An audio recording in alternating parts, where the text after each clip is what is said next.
अगला है कि माया जीव को परमात्मा से विमुख क्यों करती है। इसके कारण जीव संसार में भटक जाता है, परमात्मा से नहीं मिल पाता। तो आपने प्रश्न किया माया जीव को परमात्मा से विमुख क्यों करती है। माया भगवान से विमुख नहीं करती, बल्कि माया इसलिए रोक के रखती है कि जो भगवान के योग्य हैं वो भगवान की तरफ जाएं, जो भगवान के योग्य नहीं है वो यहीं रहें, आगे ना जाएं। ये तो भगवान की सेविका है, माया कोई राक्षसी नहीं है, माया कोई आतंकनी नहीं है, ये भगवान की दासी है, भगवान की सेविका है और भगवान की इच्छा से ही इसमें पावर आती है। ये तो एक प्रकार से वह है जैसे कि आश्रम हमारा, और आश्रम हमने गेट कीपर बिठा दिया है, गार्ड बिठा दिया, उसको कहा कि जिसके पास आधार कार्ड है वही अंदर आए और जिसके पास नहीं है उसको अंदर आने नहीं देना, है ना। अब जो हमसे अंदर 108 कुटियों में आने से जो गार्ड रोक रहा है वो तो हमारा सेवक है, हमारी सेवा कर रहा है। इसी प्रकार ये माया भी भगवान की सेवा कर रही है कि भगवान के पास वही जाए जो भगवान के लायक हैं, जो भगवान के लायक नहीं वो यहीं रहे, वो भगवान के लायक नहीं है। तो ये तो भगवान की सेवा कर रही है। आप भगवान के लायक बनिए, भजन कीजिए, चिंतन कीजिए, परोपकार कीजिए, सब में भगवान की भावना कीजिए, फिर ये माया नहीं रोकेगी। तो माया का कोई दोष नहीं है, हमारा अपना दोष है। इसलिए भगवान ने संतों को भेजा, ग्रंथों को भेजा, तीर्थ है स्थान में, इसमें प्रकृति में संत हैं, ग्रंथ हैं, इनका आश्रय लीजिए, तब ये माया नहीं रोकेगी।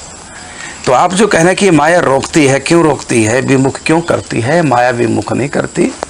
माया तो केवल मैंने बताया कि जो भगवान के योग्य हैं उनको कहते हैं जाओ प्रभु के पास, जो प्रभु के योग्य हैं उनको कहते रहो हमारे पास। तो इसमें बुरा क्या है, बुरे तो हम स्वयं हैं अपने लिए। भगवान माया हमारे लिए बुरी नहीं, बुरे हम स्वयं हैं। हम स्वयं यदि अपना ध्यान करें भजन चिंतन के द्वारा और भगवान का भजन चिंतन करें तो ये माया कुछ भी नहीं कहेगी, आराम से। देखो इसी दुनिया में मीरा थी, जीवन भर नाचती रही, गाती रही। संत इसी माया के अंदर हैं, उनको तो कुछ नहीं कहती माया, यही संत आनंद ले रहे हैं। देखो ब्रज में हमारे 108 कुटियों में संत दिन रात भक्ति भजन चिंतन, यहाँ क्या करेगी माया। हम माया से पंगा लेते हैं स्वयं, उल्टा माया हमसे दुखी जब कोई शरणागत होता है ना भगवान के, गुरु के, संत के, तो माया अलग हट जाती है कि अब ये भगवान की तरफ जा रहा है, इसको जाने दो। और भगवान भी माया से कहते हैं अभी इसको कुछ नहीं कहना। माया कहते मैं क्यों कहूँगी, वो तो जो आपके योग्य नहीं उनको रोकते हुए, तो आपके योग्य है तो आपकी तरफ बढ़ रहा है, नहीं रोकूंगी। लेकिन जब वो व्यक्ति स्वयं ही शरणागत हो गया भगवान की, माया पीछे भी हट गई, लेकिन वो स्वयं माया से पंगा ले रहा है, स्वयं संसार की चाहते मन में रखने लगा है, तो फिर माया भगवान के पास कहती प्रभु तो आपकी शरणागत हो गया था और मैंने तो उसको कुछ नहीं कहा, ये उल्टा बल्कि मेरे से पंगा ले रहा है, मेरे से छिड़खानी कर रहा है। भगवान कहता है इसको छोड़ना नहीं, जब ये मेरा होकर भी तुम्हारी तरफ देख रहा है, मेरी तरफ नहीं देख रहा है, अब इसको पकड़। वो तो भगवान की आज्ञा का पालन करती है। भगवान कहता है जो मेरी तरफ देखता है उसको तू छोड़ दे, और जो मुझसे पीट करके तुम्हारी तरफ देखता उसको तू पकड़ ले। इसे माया का क्या कसूर है। सांप अपने रास्ते जा रहा है, हमारा क्या बिगड़ रहा है।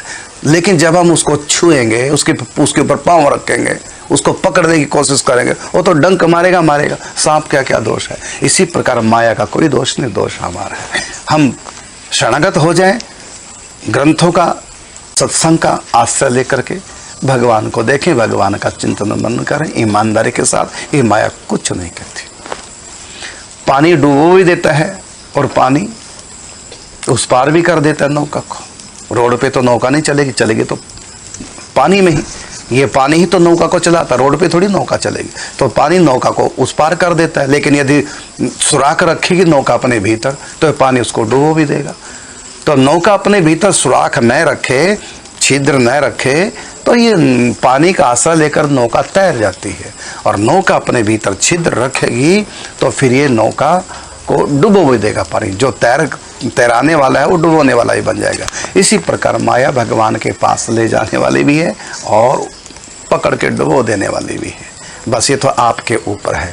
तो इसलिए आप अपने आप को याद कीजिए, आपके अंदर वो समर्थ है जो आप इसी जन्म में भगवत प्राप्ति कर सकते हैं। फिर माया कुछ नहीं कहेगी जब आप दृढ़ संकल्प करके आगे बढ़ेंगे। यदि आप स्वयं में कमजोर है तब ये माया छोड़ने वाली नहीं।